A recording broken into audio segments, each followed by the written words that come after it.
देश का सबसे ज्यादा चर्चित कार्यक्रम आर पार। मैं ठाकुर साहब की एक बात का जवाब देना चाहता हूं। सबसे पहला जो मैसेंजर ऑफ गॉड आया वो हिंदुस्तान में आया। ये मेरा बिलीव है, ये आपका बिलीव। मैं आप नहीं कहता कि आप भी मानो, मैं नहीं कहता ठाकुर साहब को कि ये भी माने, लेकिन ये कह देना कि साहब मुसलमान कुछ नहीं है, इस्लाम कुछ नहीं है, किसी ने और बोली बात? सनातन सब, ये मैं मानता हूं ये गलत है, ये नहीं बोलना चाहिए। बोली नहीं है, अपनी अपनी आस्था सबको प्यारी है। नहीं, आज ऋषि सुन्नत कह रहे हैं कि मैं बतौर प्रधानमंत्री नहीं बतौर हिंदू आया हूं। कहना आज चाहिए। गुलाम नबी आजाद कह रहे हैं कि हम सब पहले सनातनी थे, हम कन्वर्ट हो गए। शेख अब्दुल्ला की बायोग्राफी है, तो मानिए ना कन्वर्ट हुए, या तो किसी लालच में हुए या किसी डर में हुए। ऑप्शन तो यही थी। एक मिनट वो लाइए, क्या आप 50 का 100 का एफिडेविट ले आइए, उस पर साइन कर देंगे किस बात के लिए एफिडेविट कि लिया? हाँ कन्वर्टेड है। तो करिए, कितनी बार बोले इसको कितनी बार बोले?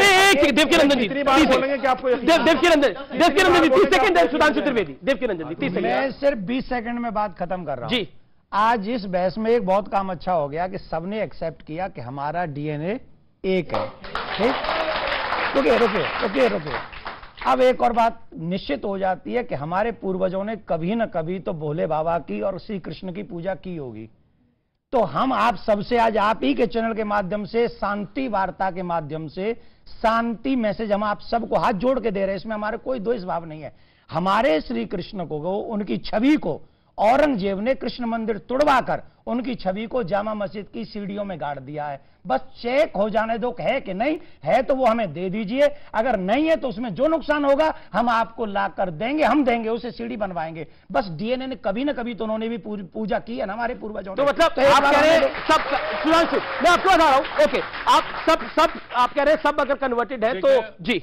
इन्होंने बहुत अच्छी बात कही है। अब जब हम लोग मान लेते हैं कि सब एक हैं, तो गुरु गोलवलकर जी ने कहा था ना, ये देश उन सब का है जो इसको पुण्य भूमि भी मानते हैं और पितृभूमि भी मानते हैं, यानी पूर्वज भी मानते हैं। मान लिया तो एक बड़ी अच्छी बात जानते क्या है, जब हम सब यहां के हैं तो ये विदेशियों के लिए हम क्यों लड़ रहे हैं? जो स्वामी जी ने कहा, भाई औरंगजेब की डिसेंडेंसी तो मंगोल और उज्बेक से है, अलाउद्दीन खिलजी की बाहर से है, तुर्क अरब। भाई इस्लाम अमले रसूल है। आपने कहा नबी के गुलाम बनिए, बादशाहों के गुलाम क्यों बन रहे भाई?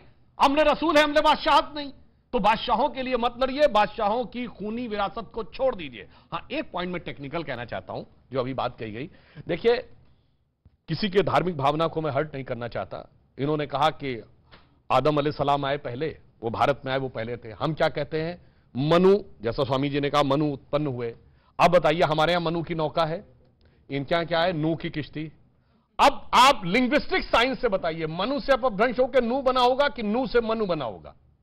अब आप और आइए, मनुष्य शब्द मनु से बना, मानव शब्द मनु से बना, मैन शब्द मनु से बना। अब आइए सुनिए, इनसे जाके देखिए, फेराहो राजा जो इजिप्ट के थे, उनका जो पहला राजा है उसका नाम है रामसेस, जाके देखिएगा। और वो कहते हैं वो सबसे पहले जिससे उत्पन्न हुआ उस राजा का नाम है MANUS। अब आप आइए, मैनिस। अब आप समझिए, अब लिंग्विस्टिक साइंस से देखिए, मनु से लॉजिकल है, मनुष्य भी बन सकता है, मानव भी बन सकता है, मैन भी बन सकता है, नूह भी बन सकता है, आर्क ऑफ नोवा भी बन सकता है। Reverse is not possible. और एक और मैं बात कह दूं, आप सब लोग अंग्रेजी में पांडुलिपि के लिए एक वर्ड यूज समझते होंगे ना, मैन्यूस्क्रिप्ट। ये मैन्यूस्क्रिप्ट मनुस्मृति का भ्रंश है भाई, इसलिए मैं कह रहा हूं। और ये मैं आज हवा में नहीं बोल रहा हूं, ये कलकत्ता हाई कोर्ट के जज रहे अंग्रेजों के जमाने के, सन 1790 के विलियम जोन्स अपने जमाने में लिंग्विस्टिक वेरिएशन के थ्रू प्रूव कर चुके हैं। तो आपकी बात बिल्कुल सही है, सब आए थे, पूरे विश्व की समस्त संस्कृतियों का उद्गम भारत था, कोई कहीं, सारे के सारे भारत से ही आए थे। इसीलिए हम ये कहना चाहते हैं, जातियों का उत्थान पतन ना दिया, झड़ी प्रचंड समीर, खड़े देखा झेला, हंसते प्रलय में पले हुए हम वीर, किसी का हमने छीना नहीं, प्रकृति का रहा पालना यही, हमारी जन्मभूमि थी यही, कहीं से हम आए थे नहीं। जी।